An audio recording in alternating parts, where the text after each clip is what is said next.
social media. I'm Nathan Condren. It's two Nathans. No, I'm not fucking Nathan. No, thank you. So that's the point we have to explain today. Who is Nathan? That's me. And what can I do for social media through science for you? First of all, I'd like to talk a little bit I am about your my Lord life. Jesus Christ. I'd like to start off saying that I've been studying at the University of Queens in Kingston, Ontario, studying mating rituals, mating patterns. I'm sorry for all the floods in the world. I was the one who created Moses and his ark and all his fucking pets. So we're going to start first with our brief introduction into the history of the world and where we might be right now as time goes in and out of the ebb and flow of here and now. At one time, as is told in the Bible, many men were strict homosexual servants of their fathers and forefathers. And I took a look from the scientific approach to see what effect this had on the gene pool as women matured. And I specifically looked at the interaction between the complete absolution of a man's desire as a homosexual to not be with a woman, to deny his body's energy, to deny his body's knowledge, his soul, his being, his love for a woman, and what this effect would have on the remaining population of women who claimed, like these men, to only love a man and not be bi-curious or polyamorous in their families, except for a love for man. What I found was intriguing.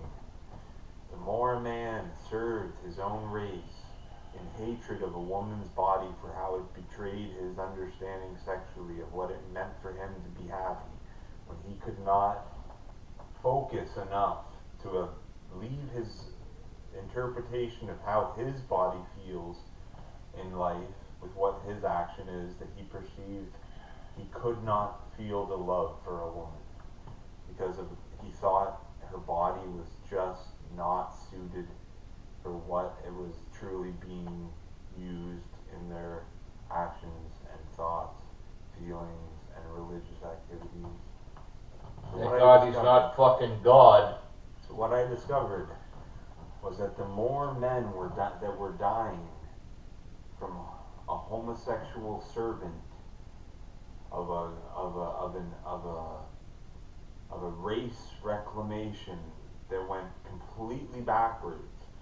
We had a race of men that were so angry at women for bearing children from sexual activity, as science taught us, of an intercourse leading to a baby that would have to be fathered by the father and the grandparents, and their love only extended to the youngest women who were innocent in mind, and they couldn't betray them or feed on them and make them feel like, oh, my body is useless because I, the woman, and I, the man, the eyes were forgotten. Get that salmon friggin' thing up there, man, for your butt. So what I found out was very disturbing to me. I was finding that evolution, as we understand it, of the races, which in reality, as we understand race, as you know, African and Korean and Chinese, European, Asian, North American, Native, African, these races, as we've just described them, almost describe that the penis being was considered a thought so wrong that it was almost removed within an adaptation of people's understanding of what it meant to talk about.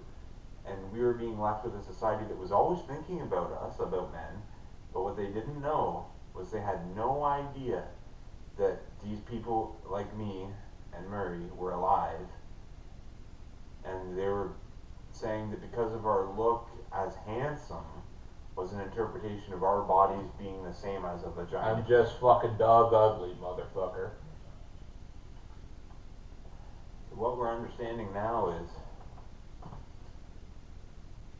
the point of our race was to overcome personal boundaries, to see what kind of families would happen.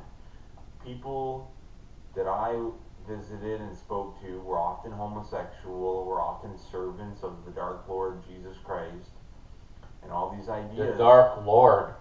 What kind of fucking Lord have you been talking about? The forgotten man, you know, the man behind a woman's mask. But that's not the point. The point was, when faced with sexual imagination of what it meant to have a marriage, and this is simple because a penis goes into a vagina and a vagina goes onto a penis and both feel good. This is what people understand in the present.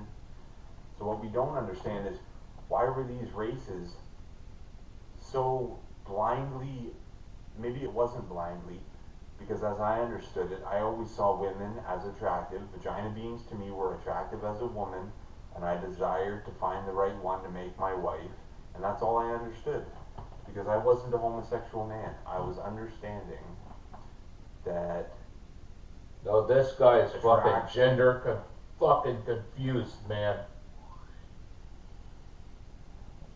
What we had was men caring for women and women caring for men, but what we didn't have was an understanding between the actions, sexual pleasure, and love, lust, romance, intrigue, camaraderie. That wasn't there. It was simply, I serve your look, from our point of view. From a man to a woman, it was, we serve your look. Now, because I'm not on the other side of that as an expert being a woman, I can't speak to what I look like, to what I would be to them. The idea I had, though, is that I know that from my brothers that look like me, that I'm a brother to people like me, because all the women I see have vaginas. So they're an optional mate to me. I liked them and I treated them well. That wasn't what we were seeing in the response of the homosexual servants of the forefathers of a race where innocent women, children, where the epitome of sex should be reborn or kept innocent, because this value of innocence was almost overlapping into an idea that sex was permissible if it was with a younger preteen woman, often that hadn't even experienced sexual acclimation to their genitals. As an older woman grows older, she desires sex. Well, she will always desire sex. We know this. They're the same as a man, even though the morphology and the motion is different. But what we're interested in finding out is, how much has the homosexual degenerate brain, as it dies in the presence of our women in the world, how much is this influencing the deterioration of the family of multiple women, multiple vagina beings with a single man, as we understood love as a family in my home?